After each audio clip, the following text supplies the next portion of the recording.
projektas statausi pats. Julijaus ir Aistės šeimyna, su kuria šiais metais darysiu terasą. Kur tas projektas? Kodėl mes jo nematom? Kokioje jisai stadijoje? Įdomu atsakymai? Pažiūrėkim kartu. Einam.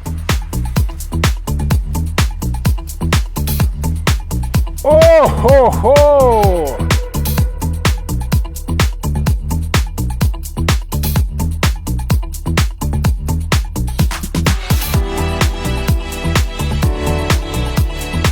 Čia tai pavarė.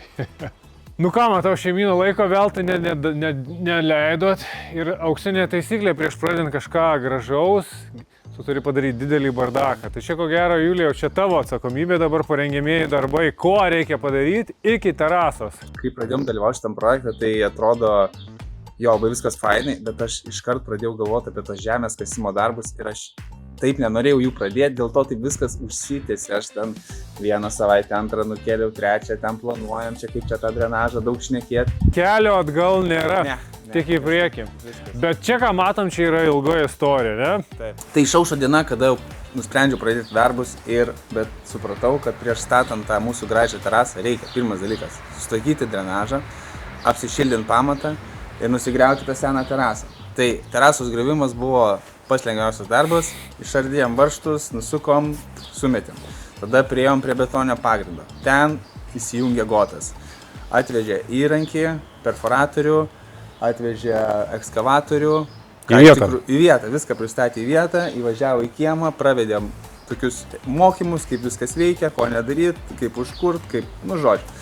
Viskas labai fainai. Atsikasiau pamatą ir aš tada supratau, kad aš įklimpau giliai. Ir kad čia dar ta terasa, dar labą dieną, visą gerą, dar greit neatsiras. Bet kai jau pradedi, tai jau neturiu kur atgal, jau nesukiši nieko atgal. Tai esam tokioje situacijoje, judam į priekį ir manau, kad per vasarą gal ir pasidarysim. Tikiuosi. Statybose labiausia vertinamas savybės tai yra išradingumas ir sumanumas. Tai Julijau, aš žiūrėdama šitą tavo istoriją žaviuosi, kaip tu tokį sunkų purviną, ir tikrai nemėgstamą darbą pavertė visos šeimynos atrakciją. Visa šeima buvo pakenkyta. Aistė, vaikai.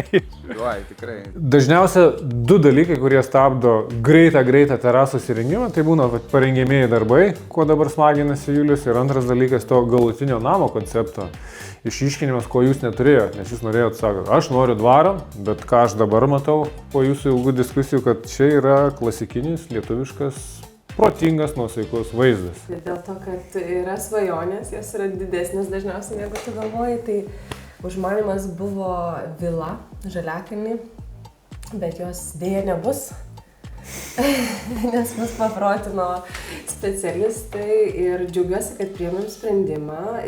Pasirinkom dvi medžiagas, kad neapkrauti pačio namo, tai mes naudosim medieną ir naudosim... Tai yra dailylentės ir ventiliuojamas fasadas ir struktūra. Jo, ir struktūra. Iš tikrųjų džiaugiamės tuo sprendimu ir tikrai mums patiko ta vizija, kurią išgvildenom naujai. Procesas nebuvo labai paprastas ir greitas. Teko iš tikrųjų ieškoti ir belstis į skirtingas duris, nes mūsų namukas jisai nėra standartinės formos. Kaip sako, svarbiausia viziją turim.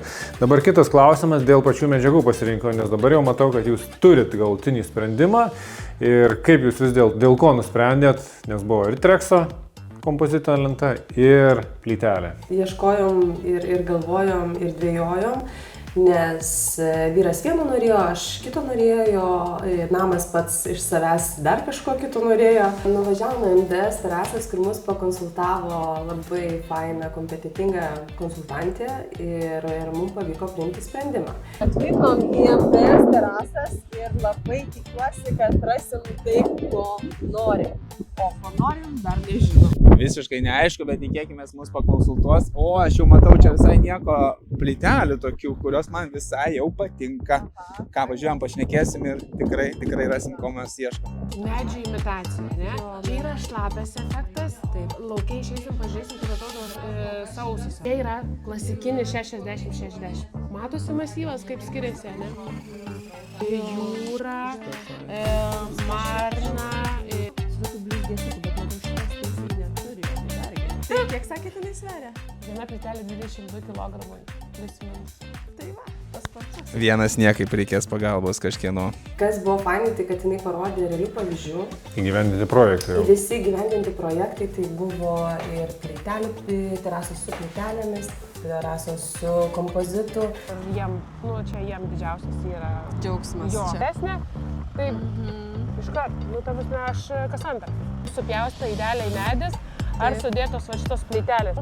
Turim skaidrų ir turim šiltnamio efektą. Kaimynų, nežinau, privatumo nėra, čia irgi galima jau kelis variantus susidaryti. Galiu pasakyti, o šitos terasinės lentos, jos yra mediena? Ar... Ne, čia yra VPC su medžio imitacija. Tai mes kažkaip įsivertinom, kad kompozitas neturėjo plačios spalvų paletės, o mums tai buvo pakankamai aktualu. Tai užkliuvo ir potencialiausias, fainiausias variantas, kurį radom, tai buvo plytelė su medžio raštu. Tai praktiškas, fainas, mums tinkantis variantas. Tai mes jį ir pasiekėme. Kadangi MDS turėjo, reiškia, realių pavyzdžių, kuriais galėjome mes pasivaikščioti ir apsižiūrinėti, tai tą padarė ne tik su batais, bet ir pasivaikščiojom, basom. Tai nes daug kas kalbėjo, kad labai nemalonu, šalta gali būti tas pojūtis. Tai nepasirodė taip. Tai bandysim. Nu ką, džiaugiuosi, kad turim namo bendrą konceptą, turim galutinę išrinktą plytelę, beje, dėl plytelės irgi džiaugiuosi, nes jinai, kai skirtingos spalvos plytelė, jinai yra kur kas praktiškesnė, nesimato purvų, nesimato dulkių, tai va, bus lengviau gyventi su tokia.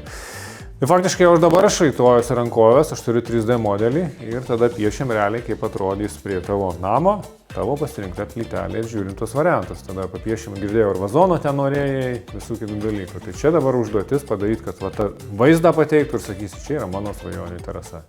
Ir turėdami ją, aš tada darysiu gamybinę dalį, iš kurios ištrauksim detalų medžiagų poreikį ir tada pasakyti tą stebuklingą skaičių. Kiek man tai kainuos?